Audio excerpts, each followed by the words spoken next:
welcome back to the channel. Today we are going to see some updates. I will show you an update on this project. If you are for the first time here, essentially we are doing an application which gamifies real life tasks. So what we want to do is to create some tasks, some daily quests, let's call them quests. We have a system of achievements which listen to these quests, and as you complete your daily quests, you can trigger some of these achievements. It makes you more motivated. So I will give you an update on how the project looks like right now. This is about creating a front end in Dart and Flutter. And also for the backend part, we are going to put everything into the cloud, and we are going to communicate through a pub/sub system, messaging. We are going to listen to database changes. So it's a pretty cool project. Yeah, so let's jump into the changes. Let's see how the project status looks today. So first of all, let's discuss about the repository structure. As you know, the repository is in the description below, so you can just check it out. We used to just have a Dart Flutter application, and now this is essentially the front-end part. And we also have a backend folder, and then we have some documentation. So obviously this can be split into multiple repositories. I just chose to use a single one just for the convenience of the audience. Okay, so now we have a backend, which essentially is split in 3 parts. So we have some cloud infrastructure, and we use CDK here. We declare all the services that we use, and we write them in C# code, and this gets deployed as actual infrastructure. It's pretty cool. I love this framework. Then I have some documentation. We will dive into a bit of the database specifics soon. And then I have some Lambda functions, which are separate, but they are deployed by the cloud infrastructure. So let's speak a bit about the database in the backend/documentation folder. I chose to use DynamoDB because it's simply cheaper. But using DynamoDB comes with some trade-offs. To use DynamoDB efficiently, you need to really think of your access patterns in advance. Like before you write your schema, you really need to think, how will I access this data? If you come from a mentality of relational databases, this is quite a change. And basically what I want to do is to access entities as grouped information. It's where you have a group of entities that you can access just by using a single table. So my design for this database is all thought for using a single table access pattern, right? What does single table mean? It means that you store, as opposed to a relational database where each entity has its own table. In DynamoDB, it's more efficient for queries to use just one table, and you store different entities.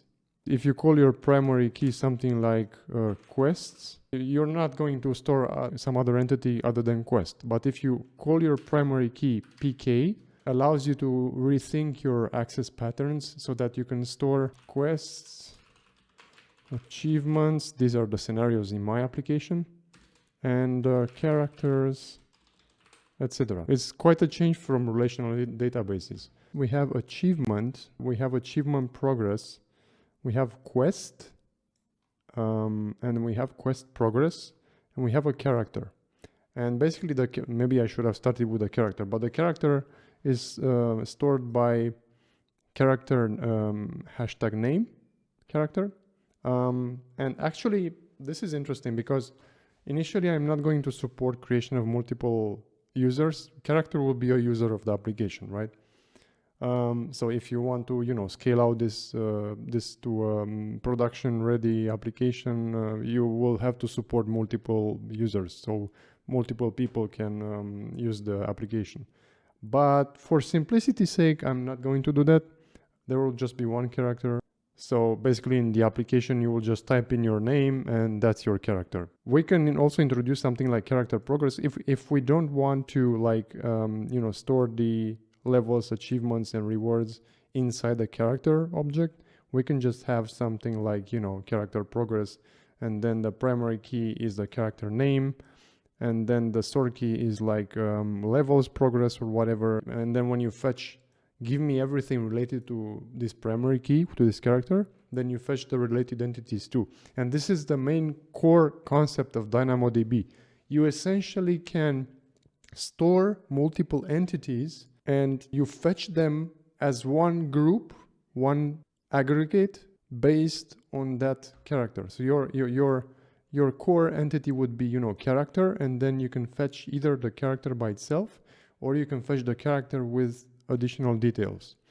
And I will show later in the next video how I created a lambda function to access data in such a way, right? This is the principle that Alex Debris is speaking about. When you design your single table access patterns, you want to optimize for less queries, and you would do essentially grouping the entities together.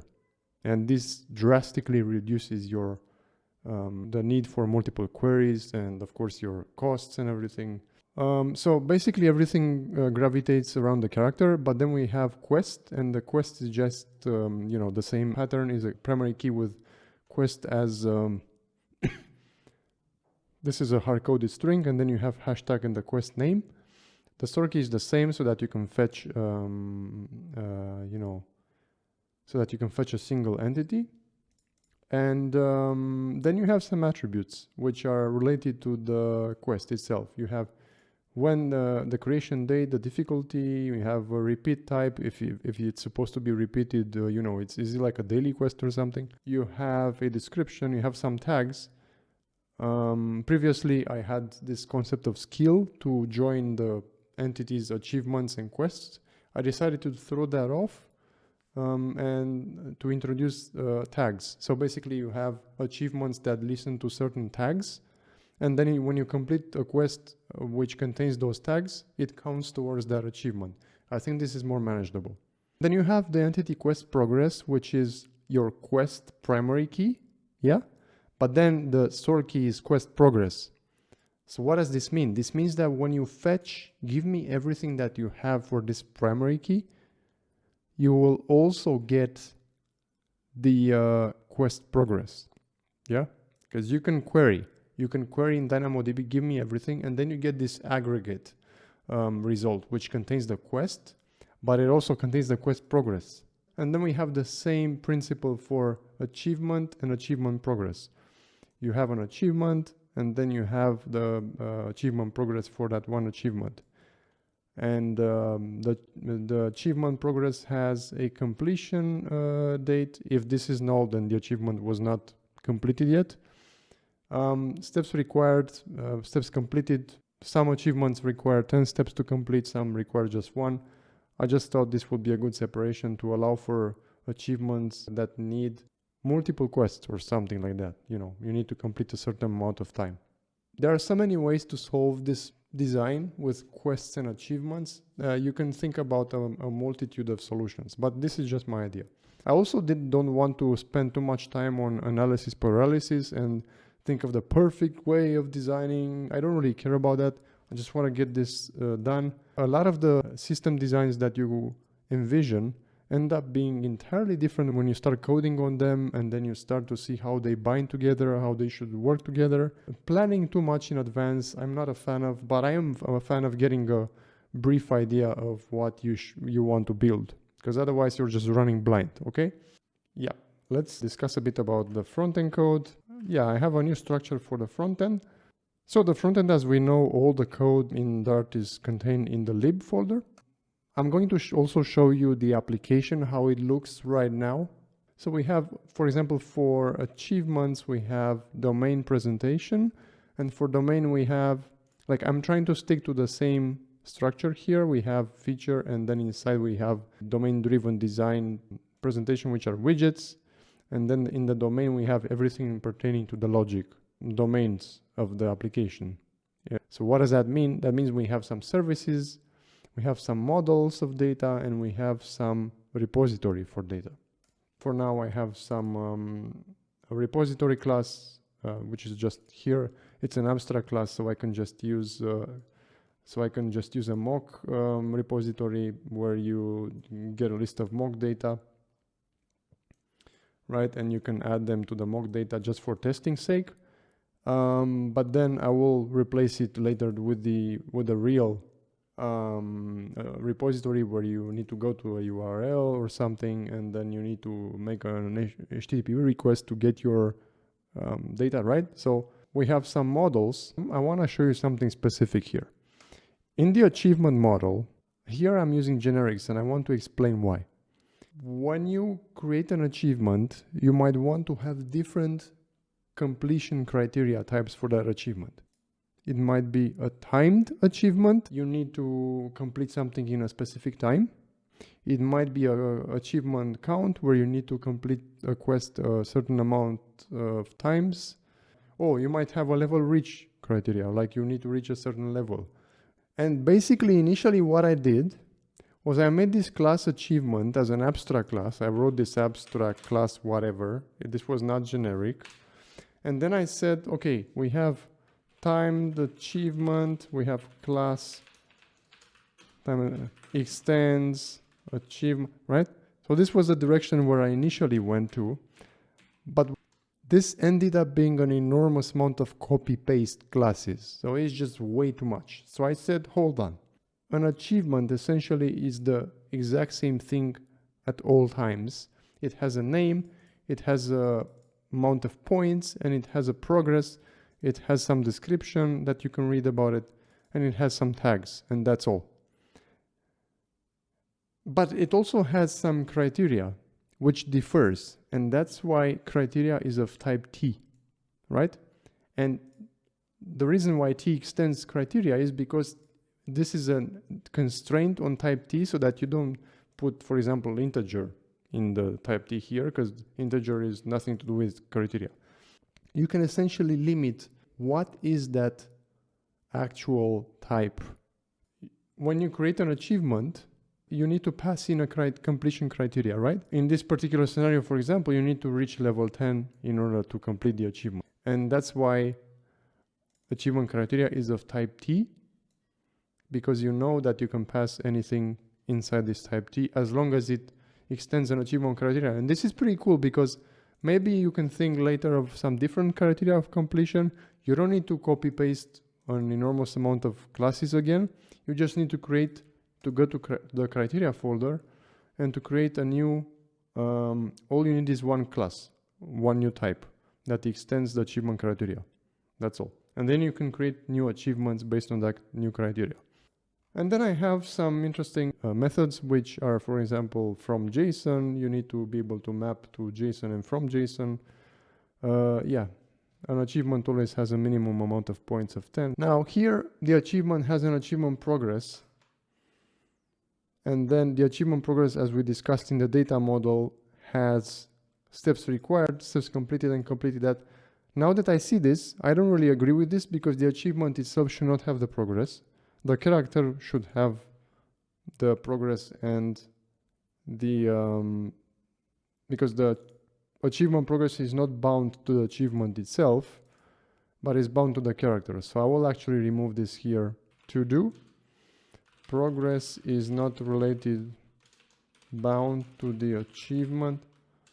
Progress is not contained in the achievement as it belongs to the character. Not the achievement itself.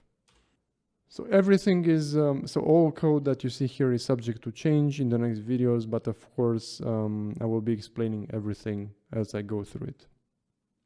But this is just a rough overview of where we are right now with the code. We also have a dashboard widget, which has a quest panel and an achievement panel, and I'm going to show exactly how this looks like at the end of the video. We also introduced a app menu widget, which is like a settings menu, or sort of like where you can administer some entities, create new entities and whatnot. So this was the front-end code. Let's look a bit at the backend code. So in the backend part, we have cloud infrastructure, we have some documentation, and we have some Lambda functions. And let's look a bit at the cloud. Basically, I'm using the CDK. So let's go to the program. We just start a stack. You can just download this project and you can run the stack. You can create your own deployment. I will always keep this stack fully functional. and with nothing pertaining to with no information pertaining to my account. So as you can see here, for example, in order to deploy your stack, you need some environment variables, because CDK needs to know whose account it needs to go to and whose region it needs to go to. So you need to set these up in your operating system of choice. So now let's go to how cloud infrastructure stack is configured. So by the way, this is all .NET. You can write your stack with your favorite language. I just used C# and .NET because I'm just used to that, and it allows me to get stuff done really quick.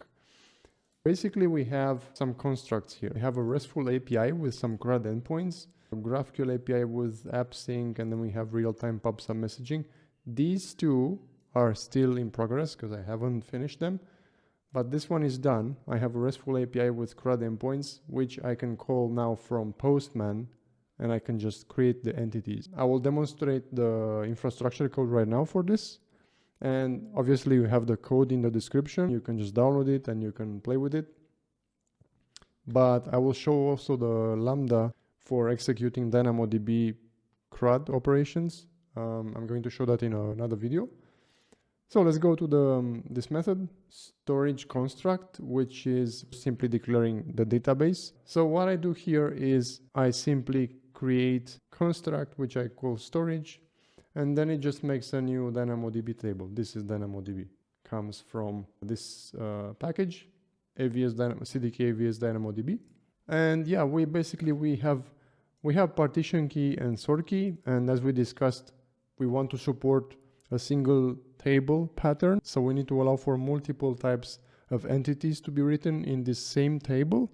So that's why our partition key is not something like quests, but is something very generic like primary key, partition key, and then sort key is called sort key. And then we will be storing different entities here. And then we have a REST API gateway with Lambda, which is another construct.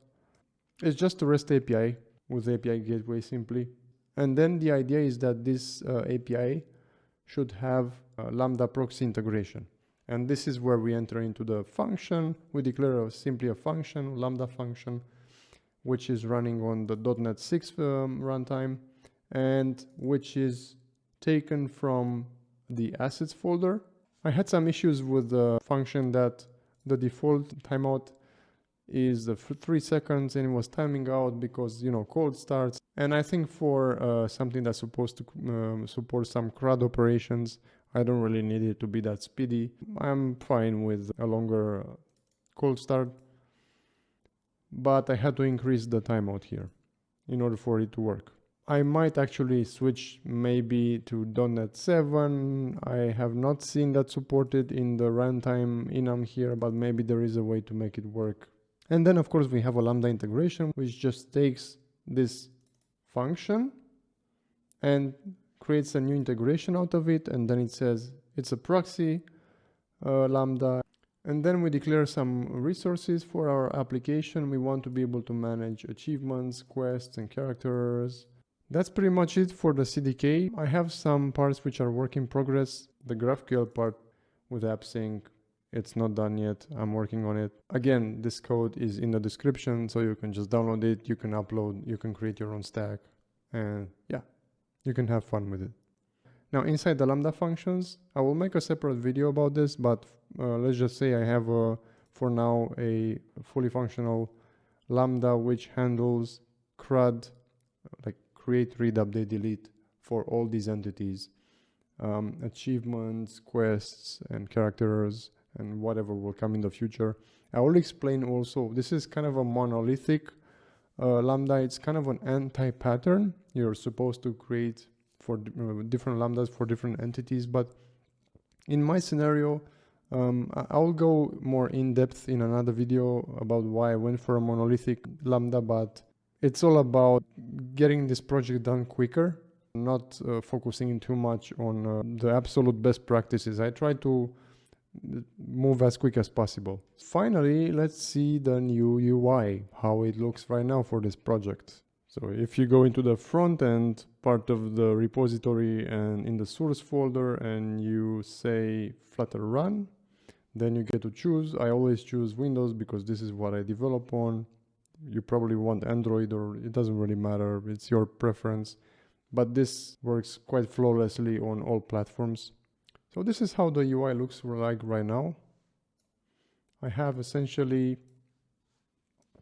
two tabs, quests and achievements, and there's nothing in the achievements tab for now.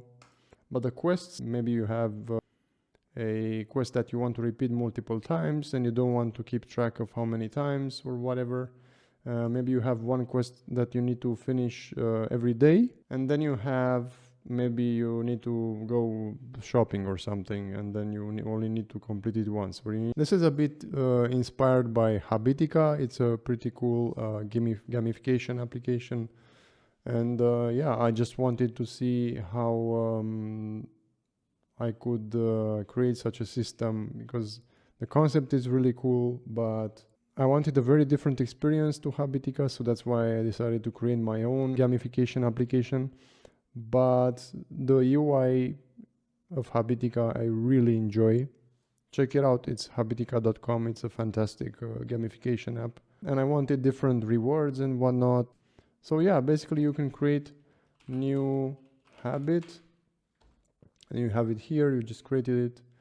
Yep, so this is pretty much the UI. Then we have a menu, which is where we are supposed to manage achievements, create more achievements, create our character. Maybe you want to edit them or something.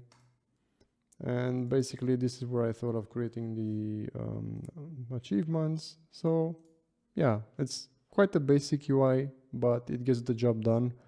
For now, I don't want to go too deep into overthinking the UI. I just want to create some quests and they count towards some achievements, and that's all. It's pretty cool that it's scalable, obviously. It can scale very nicely. Yeah, so that's all. Thank you so much for watching.